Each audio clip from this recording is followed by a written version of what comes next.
perquè fins i tot els polítics deixen de banda les diferències quan es tracta del Dia del Llibre. Comitatives de PSOE i PP es saludaven amigablement quan s'han trobat a la plaça Major, el dia en què únicament els llibres han estat els protagonistes. És el Dia del Llibre que commemora el dia de Sant Jordi. Diu la llegenda que hi havia un drac que s'havia de menjar una princesa i un cavaller que s'anomia Jordi la va salvar. I de la sang del dragó va sortir una rosa i li va regalar a la princesa. Per això, cada 23 d'abril celebrem el Dia del Llibre i la Rosa. Sant Jordi és una bona excusa per treure la cultura al carrer, firar i gaudir del bon temps. Desenes de persones s'han acostat al llarg del dia al centre de la ciutat, fins on també s'han traslladat la majoria de llibreries. Per alguns es tracta d'una cita ineludible. Ens han duit a passar aquest plaer d'estar triant llibres i mirant i veient aquest ambient tan preciós. Nosaltres li hem comentat de la festa del llibre i això, i ella avui ens ho ha recordat, ho ha sentit aquest matí per la ràdio mentre anàvem a escoleta i ho ha dit, avui hem de comprar un llibre.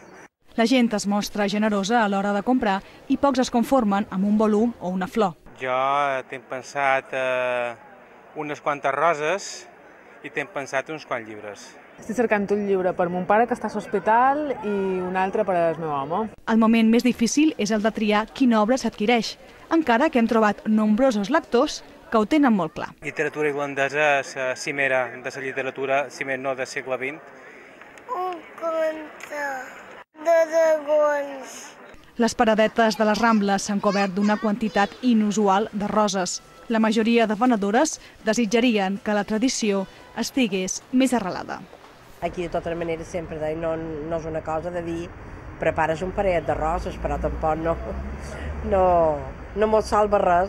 El bon temps ha facilitat la feina als periodistes que també han sortit al carrer. Tot això sota la mirada intensa d'escriptors com Gaspar Melchor de Jovellanos o Thomas Mann.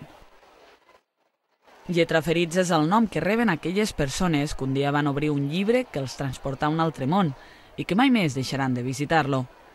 Però, com diuen les estadístiques, d'aquesta mena només ho és la meitat de la població, mentre que l'altra rarament llegeix. En aquest panorama, el mercat ha sapigut trobar la forma de cridar l'atenció dels lectors ocasionals, amb els anomenats bestsellers, que en dies com avui eclipsen la resta d'escriptors, tot i que enguany sembla que donen treva. Otros años sí que digamos que había 2 o 3 títulos que, bueno, un poco denominados bestseller, que estaba ya claro que iba a ser, pues como el año pasado, la trilogía de novela negra de Larson. Lo que pasa es que este año realmente no ha aparecido así ningún libro y, bueno, por suerte también un poco porque es uno de los que nosotros nos gusta recomendar, que es el de José Carlos Llop, creemos que va a ser el libro de Sant Jordi. Crea un ambient tan quasi agobiant, diguem, sobre un llibre determinat, que arriba a crear una necessitat. És a dir, que la gent diu, no, si no ha llegit aquest llibre no som ningú.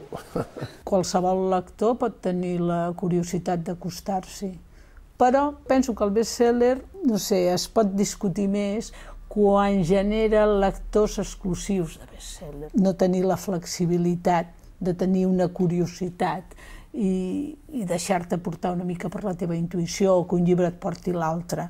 Però també té la seva vessant positiva, com aconseguir que els nins llegeixin un llibre de 300 pàgines sense aclucar els ulls, gràcies a aventures com les de Jerónimo Stilton.